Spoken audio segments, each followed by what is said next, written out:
नमस्कार। छत्तीसगढ़ में अगर सामाजिक दृष्टिकोण से देखें तो आज एक महत्वपूर्ण बैठक हुई है।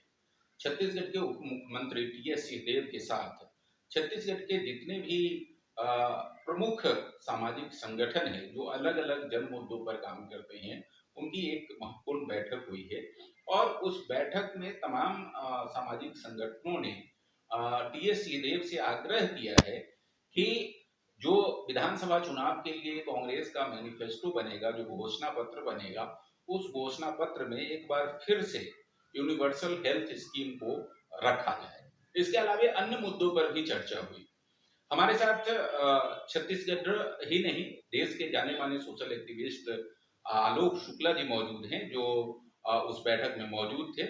उन्हीं से चर्चा करते हैं कि ये इस बैठक का आखिर मकसद क्या था? क्योंकि एक खास बात आज की बातचीत करने का ये भी है कि बीच में जन संगठनों का मौजूदा जो सरकार है, उसके साथ एक तल्खी जैसी स्थिति पैदा हुई थी, एक तरीके से संवादहीनता जैसी स्थिति पैदा हुई थी। तो फिर से ये जो संवाद की शुरुआत हो रही है, इसके मायने क्या है? हम आलोक जी से समझने का प्रयास करेंगे। आलोक जी, आज की जो बैठक हुई, क्या खास ऐसा मुद्दा था जिस पे आज की बैठक में चर्चा हुई? और ये एक संवादहीनता की स्थिति बन रही थी सरकार के साथ, क्योंकि कई मुद्दों पर आप सरकार से सहमत नहीं थे, उनसे सीधे आपकी लड़ाई चल रही थी, अलग-अलग मुद्दों को लेकर के, चाहे हसदेव का मामला हो, चाहे वनाधिकार का मामला हो, चाहे पेशा का मामला हो, इन तमाम मुद्दों पर आप सरकार के सामने आमने-सामने खड़े थे। लेकिन फिर से एक संवाद की स्थिति बनी है, तो इसके मायने क्या है? देखिए, मुझे लगता है कि जो ज़मीन पे जो मुद्दे हैं उन पे काम करने वाले जो भी तमाम सामाजिक संस्थाएँ, जनवादी संघर्षों के लोग हमेशा 2 स्थितियों में काम हम बनी रहती हैं। एक स्थिति है कि जो मुद्दे हैं, जो जनविरोधी नीतियाँ हैं, उनके खिलाफ जो है ज़मीन की लड़ाई और सरकार को बताना कि आपकी नीति ये गलत है या ये सही तरीके से क्रियान्वित नहीं हो रही। और कुछ ऐसे मुद्दे होते हैं जहाँ पे पॉलिसी लेवल पे निर्णय होना है या निराकरण होना है, तो एक संवाद की प्रक्रिया भी साथ में। तो संघर्ष और संवाद कहीं न कहीं साथ में चलते रहना चाहिए। ये आपने बिल्कुल सही कहा कि पिछले साढ़े 4 सालों में आप देखेंगे तो इस सरकार के साथ संवाद की प्रक्रिया नहीं रही है और संवाद की प्रक्रिया तो छोड़ें, एक एक कहीं न कहीं एक व्यापक संघर्ष की स्थिति बनी रही है और वो अभी भी है। जो मुद्दे हैं, उन पे जो ज़मीनी लड़ाइयाँ हैं, वो यथावत हैं। लेकिन कुछ ऐसे मुद्दे हैं जिन पर बातचीत होनी भी चाहिए यदि बातचीत है और ये पहल उप मुख्यमंत्री टीएस सिंहदेव के द्वारा की गई कि जो बहुत सारे जनवादी संघर्ष हैं, संस्थाएं हैं, उनके मुद्दे क्योंकि आप देखें कि चुनाव के पहले जन घोषणा पत्र में बहुत सारे मुद्दे रखे गए थे और काफी व्यापक जन घोषणा पत्र था। लेकिन अब 5 साल लगभग कार्यकाल खत्म होने वाला, अब तो चुनावी प्रक्रिया है। अब देखेंगे कि उस जन घोषणा पत्र के बहुत सारे कमिटमेंट हैं जो पूरे नहीं हुए। उन कमिटमेंट को वापस याद दिलाना, वापस उन मुद्दों पे कैसे आप आगे लेके जाएँगे, उन सारी प्रक्रियाओं पर चर्चा। तो आज की जो बैठक थी बेसिकली जो भोजन अधिकार अभियान पे काम करने वाले जो समूह हैं, शिक्षा और स्वास्थ्य पोषण के विषय पे काम करने वाले जो समूह हैं, तो ऐसे तमाम संस्था संगठनों के लोगों की मीटिंग थी। उसमें जो प्रसिद्ध अर्थशास्त्री हैं, जॉन रेज भी थे, डॉक्टर जैना भी थे। तो काफ़ी अच्छी एक चर्चा हुई और हम कहेंगे कि सार्थक चर्चा हुई, जिसमें 4-5 मुद्दे मुख्य थे। एक तो जो आपने कहा कि सभी को स्वास्थ्य का अधिकार, यूनिवर्सल हेल्थ केयर का सवाल, ये आप देखते हैं कि जन घोषणा पत्र में ही ये कमिटमेंट था कि हम इसको लागू करेंगे, लेकिन कांग्रेस कहीं न कहीं उसको लागू नहीं कर पाई है। उस दिशा में आगे नहीं बढ़ पाई है। तो क्या सवाल है कि अब आगे आप इसको कैसे लेके जाएँगे? दूसरा एक बड़ा सवाल था और भी स्वास्थ्य से जुड़े सवाल थे।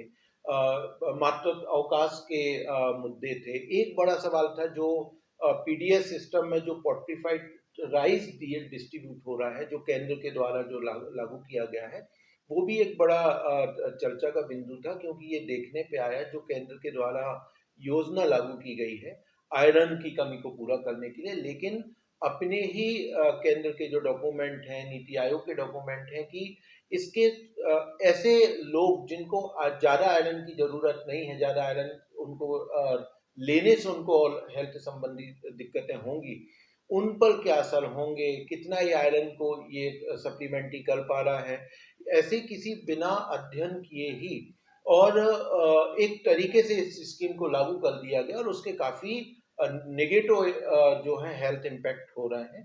तो वो भी एक चर्चा केंद्र था कि कहीं न कहीं छत्तीसगढ़ जैसे राज्यों को इस पर संज्ञान लेना चाहिए कि जो ये स्कीम लागू की गई है उसको उस पर कहीं न कहीं एक आपत्ति दर्ज, तो ऐसे बहुत सारे व्यापक मुद्दे थे, वन अधिकार का भी मुद्दा था, उस पर भी एक चर्चा हुई।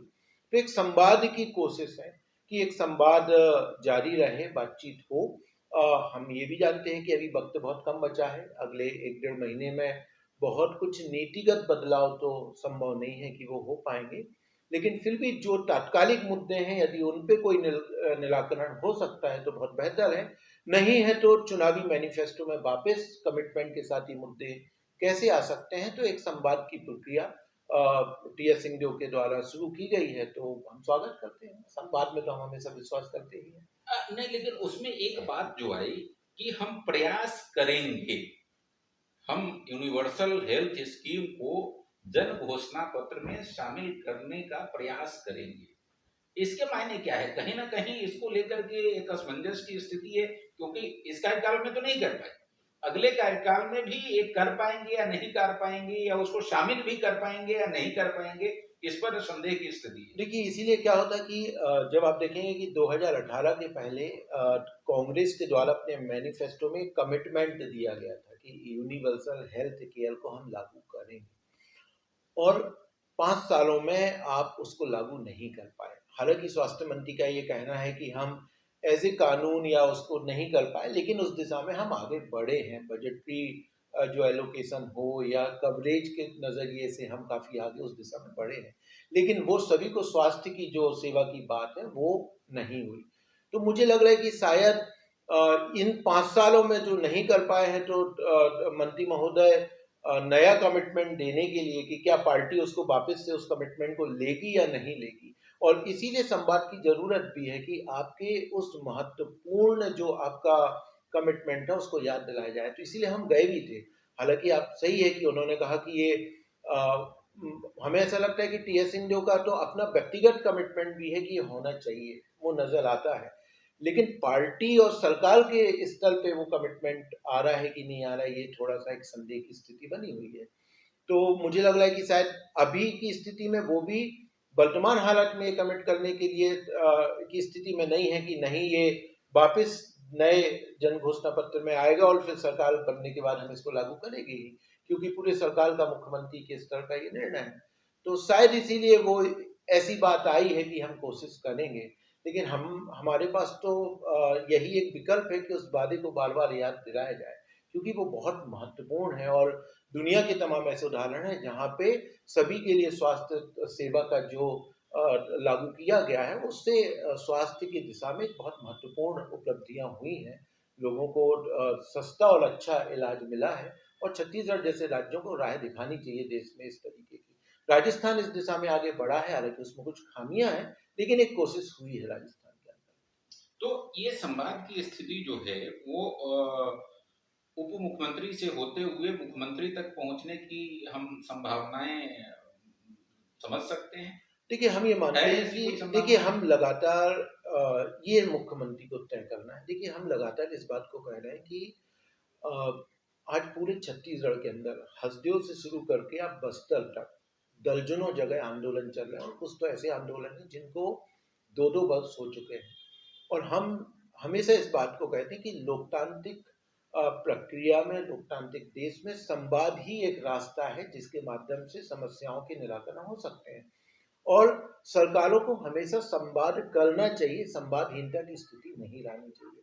दुखद रूप से ये कहना पड़ेगा, निश्चित तौर पे हम हसदेव आंदोलन के साथी हैं कि सरकार के द्वारा वो संवाद की कोशिश नहीं की जा रही। लोग चाहते हैं संवाद करना, लेकिन वो एक उस पे कहीं ना कहीं एक स्थिति बनी हुई है।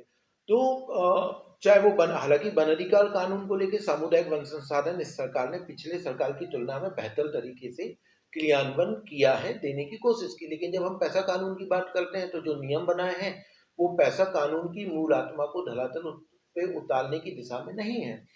आप ऐसे कई प्रावधान हैं जो पैसा कानून को कमजोर कर रहे हैं, जबकि ये भी एक बहुत महत्वपूर्ण कमिटमेंट था कि हम पैसा कानून को अक्षरशः पालन करेंगे। जो रिसोर्सेस के सवाल हैं, जो जल जंगल जमीन के सवाल हैं, उन पे आज भी आप देखेंगे कि हसदेव जैसे आंदोलन है जहाँ पे लगातार सरकार कहीं ना कहीं कॉर्पोरेट के पक्ष में खड़ी रही है। तो ये ऐसे व्यापक मुद्दे हैं जो रिसोर्सेस के सवाल हैं, आदिवासियों के संवैधानिक अधिकारों के सवाल हैं, जिन पर कोई बातचीत सरकार की दिशा से पहल नहीं हुई है।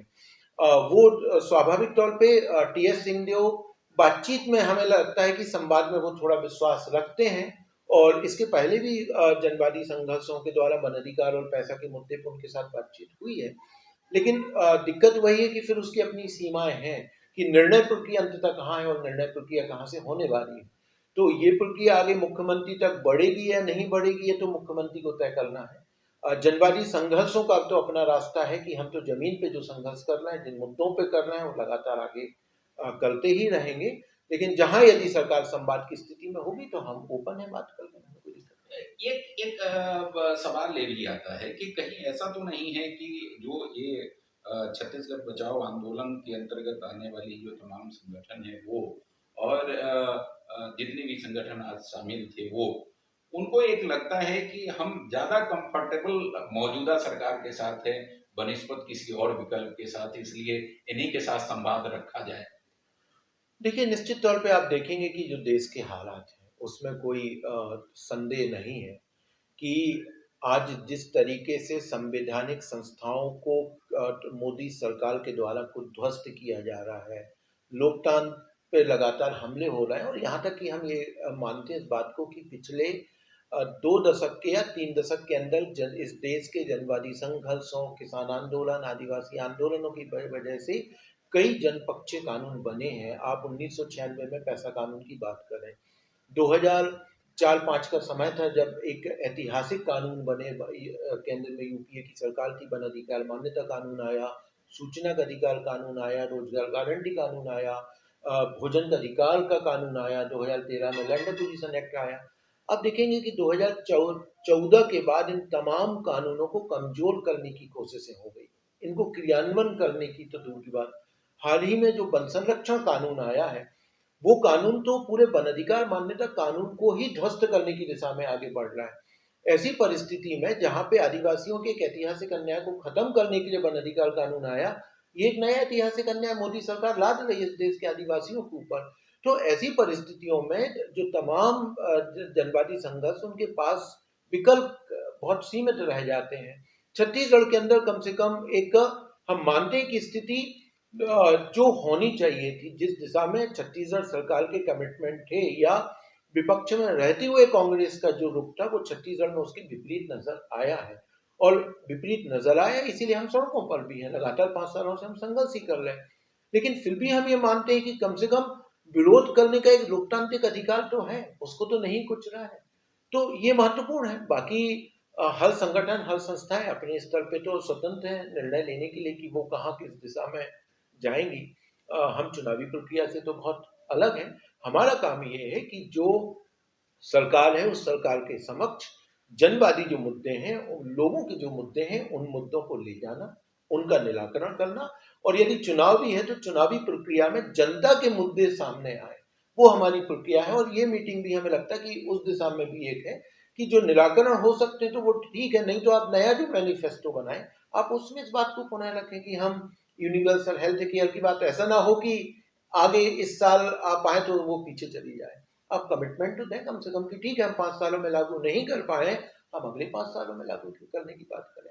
तो इसीलिए एक संवाद की स्थिति कहीं ना कहीं एक आगे बढ़ी। जी, तो आलोक शुक्ला जी ने बहुत स्पष्ट तरीके से कह दिया, हालांकि कुछ चीजें अस्पष्ट भी है, लेकिन मोटे तौर पे ये कहा जा सकता है कि जो जनवादी संगठन है, खासकर छत्तीसगढ़ बचाओ आंदोलन के आसपास के जितने भी संगठन हैं वो उनको बाकी जो छत्तीसगढ़ में विकल्प है, छत्तीसगढ़ में भाजपा या कांग्रेस, दो विकल्प सामने दिखते हैं इस बार। एक नया विकल्प के तौर पर जो सर्व आदिवासी समाज है वो भी इस बार एक होगा यहाँ पर आप है, लेकिन मोटे तौर पे मुकाबला दो पार्टियों के बीच में है और उसमें जनवादी संगठन, जैसा कि इन्होंने कई तर्क दिया कि कांग्रेस के शासन में, यूपीए के शासन में तमाम जो है जन अधिकारों से संबंधित बातें सुनी गई, उससे संबंधित कानून बने, उसका इम्प्लीमेंटेशन हुआ, लेकिन मौजूदा जो केंद्र की सरकार है वो कहीं उसको ध्वस्त करने में लगी हुई है। तो ये इस ऐसी स्थिति में जो मौजूदा सरकार छत्तीसगढ़ की है, उसके साथ एक संवाद का रास्ता बचता है, और उसी संवाद के रास्ते को बचाए रखने के लिए, संवाद को, प्रक्रिया को आगे बढ़ाने के लिए, जनता के जो मुद्दे हैं उसको कहीं ना कहीं डिस्कशन में लाने के लिए, मैनिफेस्टो में शामिल कराने के लिए आज की बैठक जनवादी संगठनों के साथ उप मुख्यमंत्री की हुई। और जाहिर है उम्मीद की जानी चाहिए कि वो मुद्दे अगली बार कांग्रेस अपना घोषणा पत्र में शामिल करे। अगली बार किसी अन्य खास चर्चा के साथ हम आपके सामने मुखातिब होंगे। तब तक के लिए नमस्कार, और एक आग्रह, हमारे इस चैनल को सब्सक्राइब करना ना भूलें, और हमारी ये बातचीत कैसी लगी इस पर कमेंट जरूर दें। नमस्कार।